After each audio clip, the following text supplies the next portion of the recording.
हर हर महादेव। कुछ कारणों से थोड़ा डिस्कनेक्ट हो गया। तो यहाँ पे मैं बता रहा था कि आज काफ़ी ऐसे लोग हैं, काफ़ी मतलब जिन्होंने सनातन संस्कृति को जान लिया है, उन लोगों को लगता है कि हमें एक सही गुरु प्राप्त हो। और वो सही गुरु के लिए जब वो ढूंढने के लिए निकलते हैं तो किस प्रकार सही गुरु को प्राप्त करें, किस प्रकार सही गुरु को प्राप्त करें उसका, क्योंकि मैंने अभी जिस हिसाब से बताया उस हिसाब से तो अरे भाई ये सारे बाबा मतलब इसी प्रकार है, तो हमें सही गुरु कैसे प्राप्त होगा, इस प्रकार का भी सवाल आपके भीतर आ सकता है।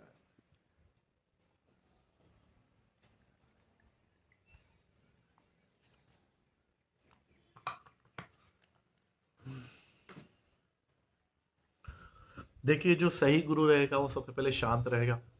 उसे ना ही अपने प्रचार प्रसार का शौक रहेगा, ना ही उसे फोटोएं खिंचाने का शौक रहेगा, और ना ही उसे किसी चीज का स्वार्थ, ना ही धन का लोभ रहेगा। ये मतलब आप उसके जीवन को आप देख के आप समझ सकते हैं, उसके आश्रम वगैरह हर चीज को आप देख के समझ सकते हैं, उस व्यक्ति के व्यक्तित्व उसके पास आप रह सकते हैं।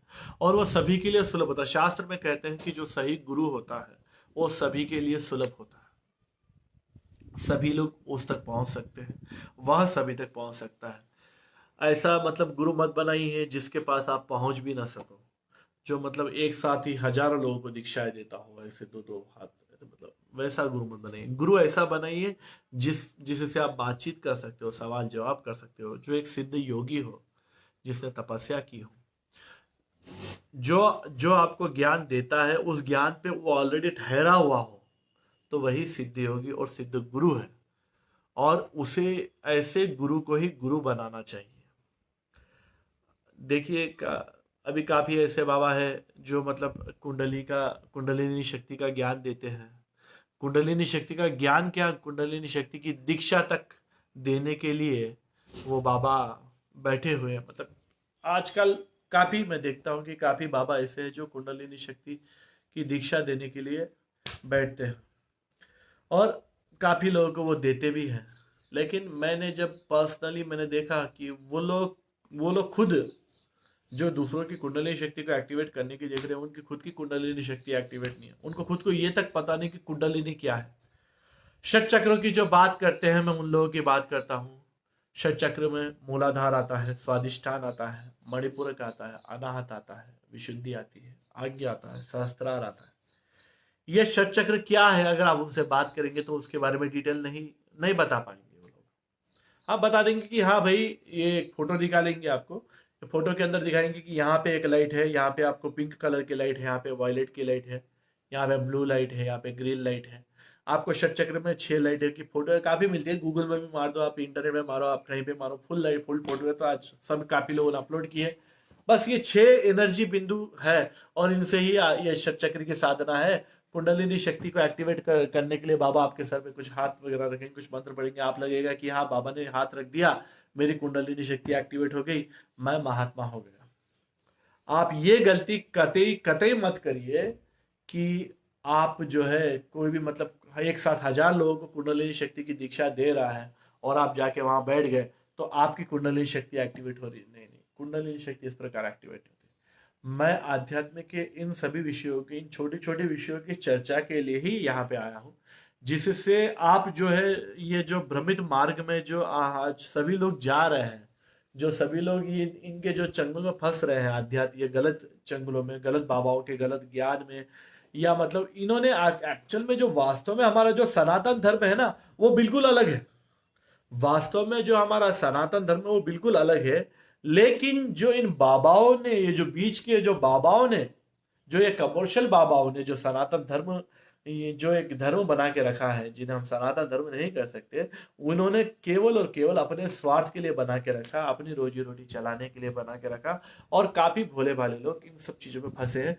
अगर आप, मैं बता रहा हूं, मेरी बात यदि गलत है तो मैं सिद्ध तक कर सकता हूं कि आप खुद शोध करें, आप खुद ग्रंथों को पढ़ें। मैं बताऊंगा कि किन किन ग्रंथों को पढ़ना है, जहां से आपको सही सही ऑथेंटिक, जो वशिष्ठ महर्षि है, जो विश्वामित्र है, जो गौतम मुनि है, ऐसे ऑथेंटिक ऋषि साधु संतों के ग्रंथों को पढ़ें, जिनके नाम और हर चीज भी मैं बताऊंगा, आपको अवेलेबल कराऊंगा। तो आपको खुद को पता चल जाएगा कि, और उनमें भी बहुत सी चीजें नहीं, उनमें भी बहुत सारा सार भी होता है। वो सारी चीजें भी मैं आपको यहाँ पे बताऊंगा। देखिए ज्ञान, पहले तो मैं बताता हूँ कि हमारे हिंदू धर्म के अंदर जो है ऋषि मुनि जो ज्ञान देते थे शिष्यों को, गुरुकुलों में जिस प्रकार ज्ञान दिया जाता था, वो मतलब 3 प्रकार से ज्ञान दिया जाता था। सबसे पहले तो मैं आपको ये भी बताना चाहता हूँ कि हमारे भारतीय सनातन धर्म में हमारे जो गुरुकुल है, वो गुरु से भी पहले घर से आरंभ हो जाते थे। गुरुकुल मतलब घर से ही आरंभ हो जाते थे। माता जो शिष्य अपने पुत्र को ज्ञान देती थी, तो वो भी एक छोटा गुरुकुल का ही रूप है। शिवाजी महाराज को माता जीजाबाई ने ज्ञान दिया था, तो वो एक गुरुकुल ही है, उसे भी गुरुकुल कहा जाता। बाद में गुरु के पास ही के वो गुरुकुल गए, वो अलग चीज है, वो गुरुकुल है। लेकिन हमारे सनातन संस्कृति में ज्ञान देने आरंभ, पहला गुरु तो माँ खुद है, जो जननी है, वो पहले जो शक्ति है, मातृ शक्ति, वो पहली गुरु है। उसके बाद दूसरा, हम गुरु के पास हमारे माताजी पिताजी दोनों जने मिलकर गुरु के पास छोड़ देते थे 5 साल के उम्र में। वहां पर जो है सबसे पहले ब्रह्मचर्य का ध्यान दिया जाता, ब्रह्मचर्य के मार्ग पे आपको लेके जाया जाता था। पहले, सबसे पहले ब्रह्मचर्य अत्यंत आवश्यक है। ज्ञान ज्ञान लेने से पहले ब्रह्मचर्य, जो जो व्यक्ति ब्रह्मचर्य के मार्ग में नहीं रह सकता, वो ज्ञान को प्राप्त नहीं कर सकता, क्योंकि ज्ञान उसे ही प्राप्त हो सकता है जो ब्रह्मचर्य के मार्ग में रहता है। तो सबसे पहले हमारे गुरुकुलों में हमें ब्रह्मचर्य में रखा जाता था। ब्रह्मचर्य में रहने के लिए सबसे पहले आपको गुरुकुल के अंदर सवेरे ब्रह्म मुहूर्त में किस प्रकार उठना है, और प्रातःकाल की जो जो चर्याएं हैं, सारी चीजें हमें हमें हमारे गुरुदेव वहां पे हमें सिखाया करते थे कि किस प्रकार जो है मुंह धोते समय भी किस प्रकार मुंह धोना है, किस प्रकार नहाना है, किस प्रकार संध्या करना है। सूर्योदय, सूर्य ऐसा उदय, सूर्योदय से पहले की जो 2 घड़ियां होती है, जो वो ही मुहूर्त होता है, वही ब्रह्म मुहूर्त होता है। तो उस ब्रह्म मुहूर्त में क्या क्या हमें करना है, ये सभी कुछ हमें गुरु सिखाता था। और एक चीज है, आज आप अपने बच्चों को देखिए स्कूलों में भेजते हैं, आप तो खुद खूब खूब पैसा कमाने वाले हैं, नहीं कमाने वाले तो भी कुछ ना कुछ कर्जा करके भी बच्चे के अच्छे जीवन के लिए सोचने वाले हैं। आप क्या करेंगे, इतनी सारी मतलब बड़े बड़े स्कूलों में इतना सारा फीस डोनेशन वगैरह सारा भर के अपने बच्चे को करेंगे, फिर उसके बाद वो लोग पढ़ाएंगे तो इतनी सारी किताबें, इतना सारा होमवर्क, इतना सारा सब कुछ दे देंगे। ये सारी चीजें आप देखिए कि बच्चों पे दिन पर दिन पढ़ाई का लोड बढ़ रहा है, और काफी ऐसे मानसिक रूप से बच्चे ऐसे भी हो जा रहे हैं कि 1 मार्क्स भी नहीं मिला तो सुसाइड करने वाले तक मैंने सुन रहा हूँ। लेकिन ये सारा एजुकेशन है, ये सारी शिक्षा व्यवस्था नहीं है जो हमारे गुरुकुलों में शिक्षा दी जाती थी। वहां पे एक भी किताब की जरूरत नहीं हुआ करती थी, क्योंकि मैंने जो अभी बताया ब्रह्मचर्य, ब्रह्मचर्य में आपको इसके लिए रखा जाता था जिससे ब्रह्मचर्य से आपकी बुद्धि की ताकत बढ़े। जो मनुष्य ब्रह्मचर्य में रहेगा, अपने आप उसकी बुद्धि की ताकत बढ़ेगी। उस व्यक्ति को ब्रह्मचर्य में वह ठीक से रहे, इसके लिए उसको प्राणायाम कराया जाता है। प्राणायाम के द्वारा क्या होता है कि श्वास की ताकत से हम अपने हृदय की ताकत, हमारे भीतर जो षट चक्र है उनकी ताकत, और हमारे जो मूलाधार में जो उपस्थित जो वीर्य की ताकत है, उसको अधोमुखी न करते, उसको ऊर्ध्वमुखी करते थे। और जिस जिस और हमारा जो संपूर्ण चित्त मन हर चीज जो है ऊर्ध्वमुखी परमात्मा की ओर लाया जाता था। और वहां पर देखिए, एक इंटरनल मेमोरी होती है और एक्सटर्नल मेमोरी होती है। आज जो भी है बच्चों को एक्सटर्नल मेमोरी पे ही एजुकेशन है, मतलब किताबें वगैरह, लैपटॉप, ये सारी एक्सटर्नल मेमोरी, इन सबको छोड़ दीजिए। हमारे ऋषि मुनि एक्सटर्नल मेमोरी के बारे में कभी सोचते ही नहीं थे, किताबों के बारे में सोचते ही नहीं थे, उनको उनकी चीज की जरूरत ही नहीं थी। ये एक्सटर्नल की, जब परमात्मा ने इंटरनल मेमोरी दी है तो इसको कैसे बढ़ाए, इसको कैसे डेवलप करे, तो इसके लिए करा, इस प्राणायाम तो मैंने बताया ब्रह्मचर्य की रक्षा के लिए, और इंटरनल मेमोरी को बढ़ाने के लिए ध्यान कराया जाता था। ध्यान से जो है इंटरनल मेमोरी बढ़ती थी। शिष्य को जो है आरंभ किया जाता था 20 मिनट, पहले का 40 दिन तक 20 मिनट तक आपको ध्यान करना, 20 मिनट किस कुछ भी हो जाए, और 20 मिनट आपको ध्यान करना है। तो एकाग्रता से अपने मन को जो है, एक ध्यान की पद्धति होती थी, एक बिंदु पर रखा जाता था। फिर उसके बाद जो है बाद के 6 महीने जो है आधा घंटा ध्यान कराया जाता था। फिर उसके बाद के जो 6 महीने होते थे वहां पे 1 घंटा ध्यान।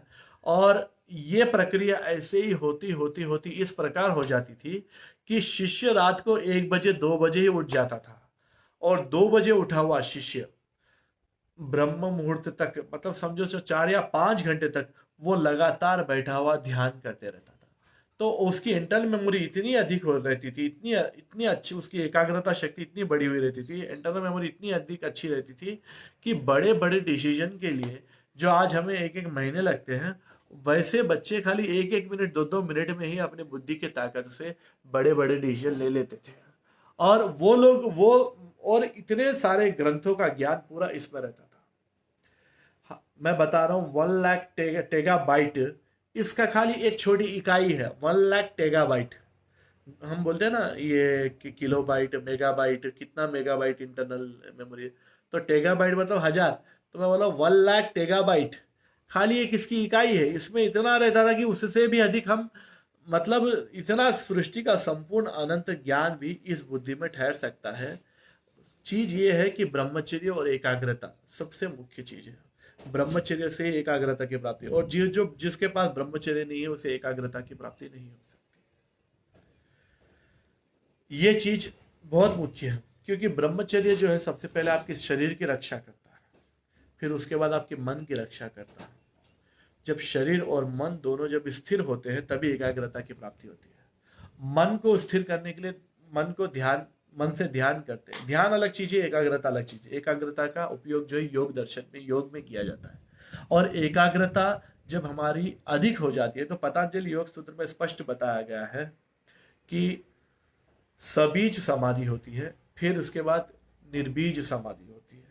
समाधि में भी अलग अलग स्तर होते हैं।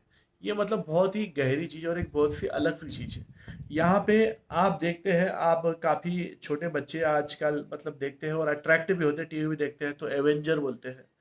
एवेंजर मतलब यहाँ पे ऐसा कि एक बच्चा है, मतलब आप देखते हैं कि एक सुपरमैन है, हवा में उड़ रहा है, अरे बच्चे देख के काफी खुश होते हैं।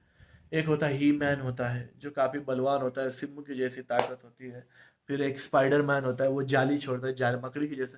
ये सभी देख के अट्रैक्ट होते हैं और ये इनको मानसिक रूप से लगता है कि मैं सुपरमैन हूं, मैं ही मैन हूं।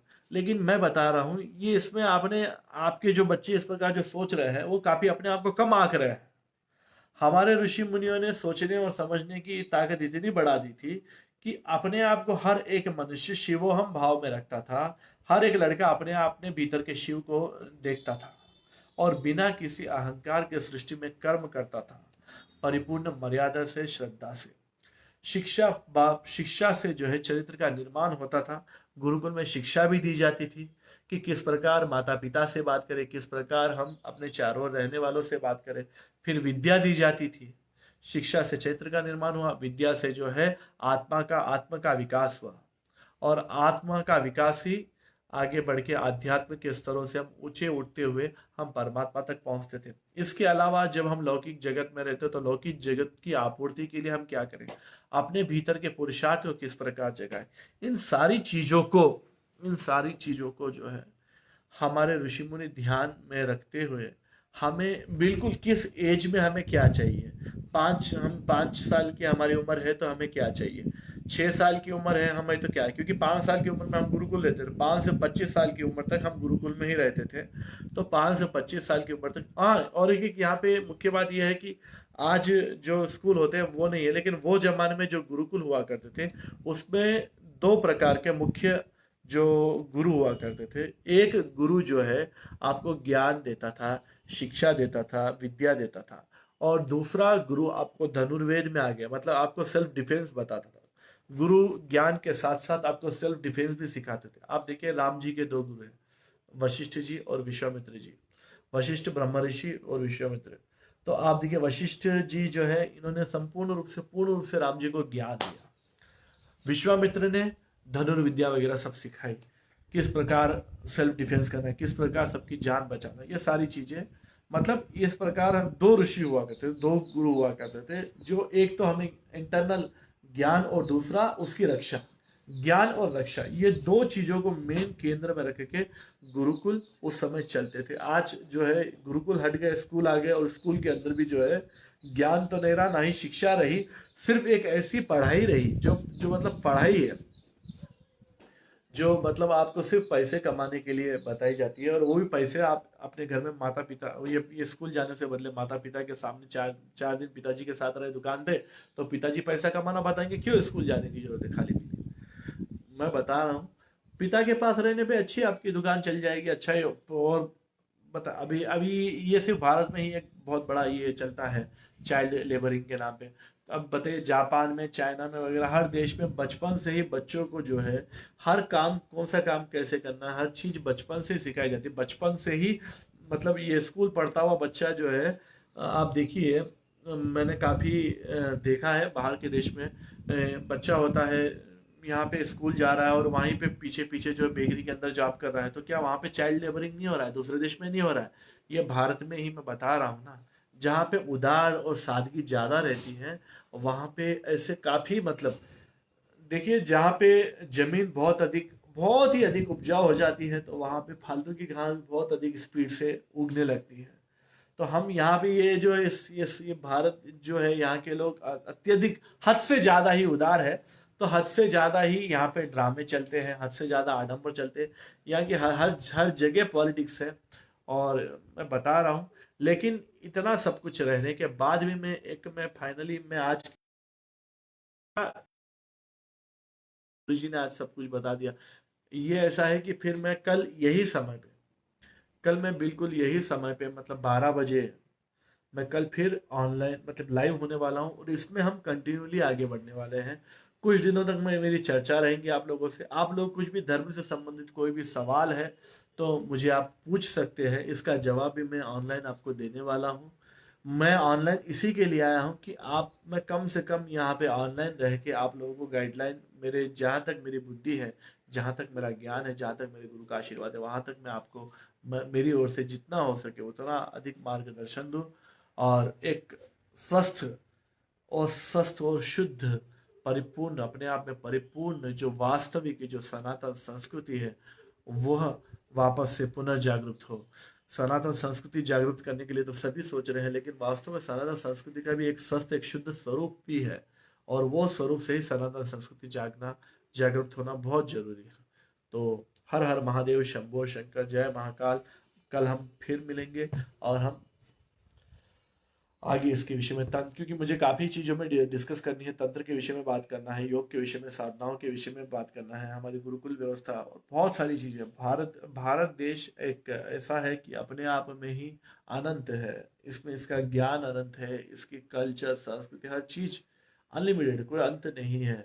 इसके विषय में बताने की मेरी औकात भी नहीं है। भारत देश अपने आप में इतना बड़ा देश और इतना शक्तिशाली देश है। हर हर महादेव, शंभो शंकर।